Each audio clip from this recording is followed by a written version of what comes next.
Assalamualaikum warahmatullahi wabarakatuh. Perkenalkan, saya Dian Sari Ungawaru. Hari ini kita akan belajar tentang Reading and Writing Chinese Characters 1.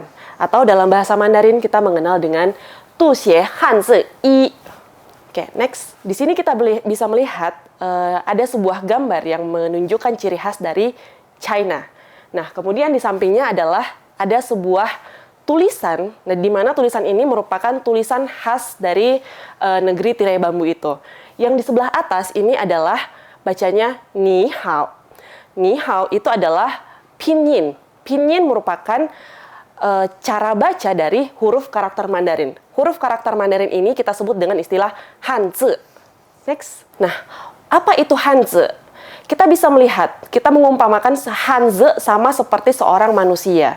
Di sini kita bisa melihat seorang manusia itu tentunya punya nama, punya wajah, dan punya bagaimana karirnya di dalam kehidupan. Sama halnya dengan huruf karakter Hanzi itu sendiri. Jadi, huruf karakter itu punya nama atau pronunciation, kemudian juga punya struktur ya, atau bagaimana bentukannya, face-nya dan strukturnya.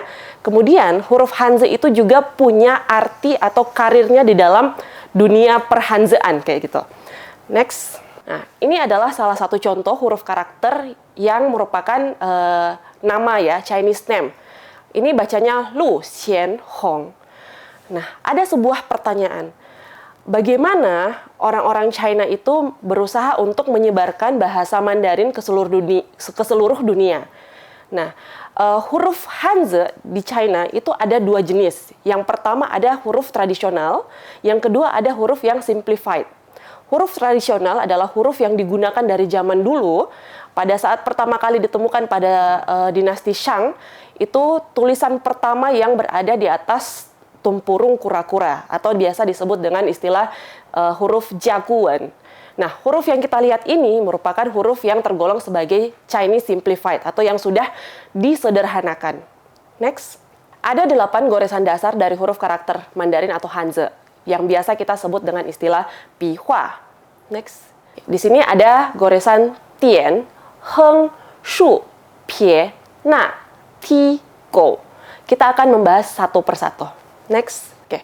Goresan dasar pertama yaitu goresan Tian, yaitu merupakan goresan yang berupa titik. Berikut kita lihat contoh dari huruf-huruf karakter yang memiliki unsur goresan Tian. Di sini kita bisa melihat dari beberapa contoh huruf karakter, ada beberapa yang memiliki unsur goresan Tian. Salah satunya, oke. Selanjutnya, kita lanjut ke goresan dasar kedua, yaitu goresan berupa garis lurus dari kiri ke kanan, yaitu dalam bahasa Mandarin kita menyebutnya sebagai goresan Heng. Contohnya seperti ini ya, goresannya dari kiri ke kanan, dan beberapa contoh dari huruf goresan Heng. Next, kita bisa lihat di antara sini ada beberapa yang memiliki goresan Heng itu sendiri.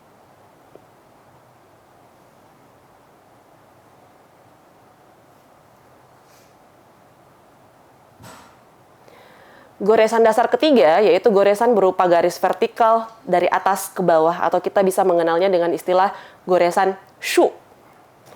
Contohnya bisa kita lihat di layar. Huruf-huruf karakter Mandarin yang memiliki goresan Shu di dalamnya.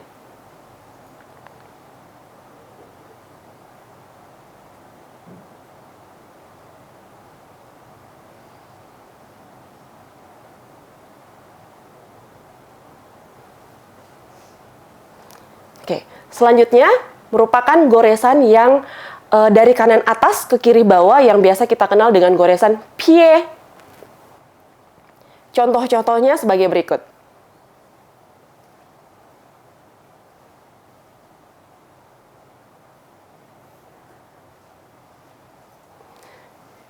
Oke, selanjutnya merupakan goresan dasar na, atau goresan dari kiri atas ke kanan bawah.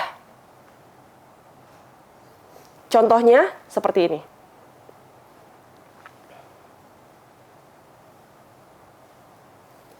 Oke. Selanjutnya merupakan goresan ti.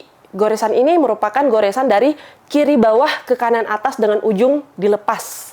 Jadi ketika kita menulis huruf karakter Mandarin dengan menggunakan kuas, maka kuas itu di saat akhir goresan itu kuasnya ditarik lepas, tidak ditekan. Kita bisa melihat beberapa contoh huruf karakter yang memiliki goresan ti. Selanjutnya goresan dasar, kou. Kou ini adalah goresan dasar yang berupa bentukan ujung kail. Ya, seperti itu.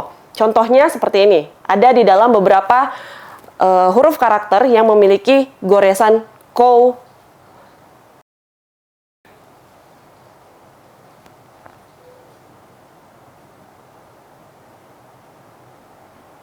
Goresan dasar terakhir merupakan goresan dasar berupa patahan berbentuk sudut siku-siku. Ya, dinamakan goresan ce. Contohnya di dalam huruf karakter bisa dilihat seperti ini.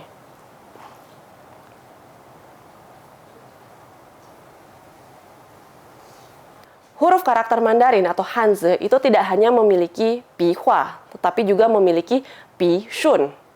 Pishun merupakan urutan penulisan goresan dasar dari Hanzi itu sendiri. Contohnya adalah huruf yong. Yong yang berarti forever atau selamanya ini memiliki 5 goresan, 5 urutan goresan. Yang pertama ini langkah pertama, kemudian langkah kedua, langkah ketiga, langkah keempat, dan langkah kelima. Jadi masing-masing langkah urutan goresan ini kita bisa mendeteksi langkah pertama itu goresan dasarnya adalah goresan dasar apa. Contohnya, langkah pertama ini merupakan goresan dasar tian. Kemudian langkah kedua, urutan kedua, ini merupakan goresan ada heng.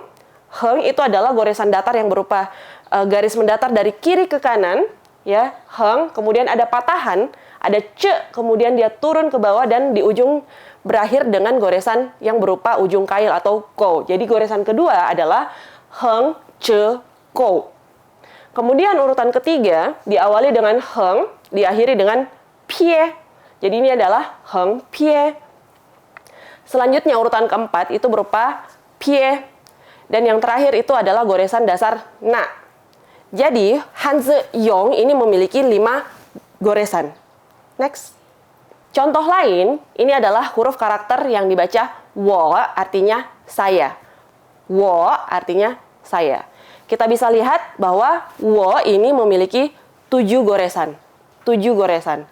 Yang pertama ada goresan pie, kemudian heng, kemudian shukou, kemudian ada goresan ti, lalu ini adalah goresan wan kou, kemudian pie, lalu yang terakhir adalah goresan tian. Next. Nah, selain memiliki pihua dan pishun, di dalam menuliskan huruf karakter Hanzi ini ada aturannya.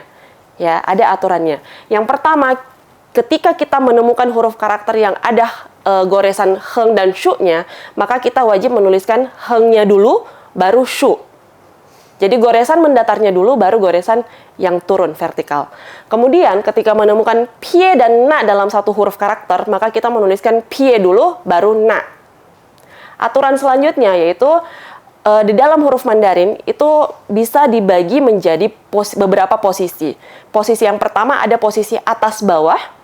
Jadi kita harus menulis atas dulu, baru menyelesaikan bagian bawah. Kemudian posisi selanjutnya adalah posisi kiri dan kanan, menyelesaikan bagian kiri dulu, baru bagian kanan. Kemudian kita menyelesaikan bagian luarnya dulu, baru bagian dalam. Kemudian ketika kita sudah menyelesaikan luar dalam, maka kita tutup seperti ini. Dan terakhir ada satu aturan yaitu kita menyelesaikan bagian tengah dulu, baru bagian sisi kiri dan kanan.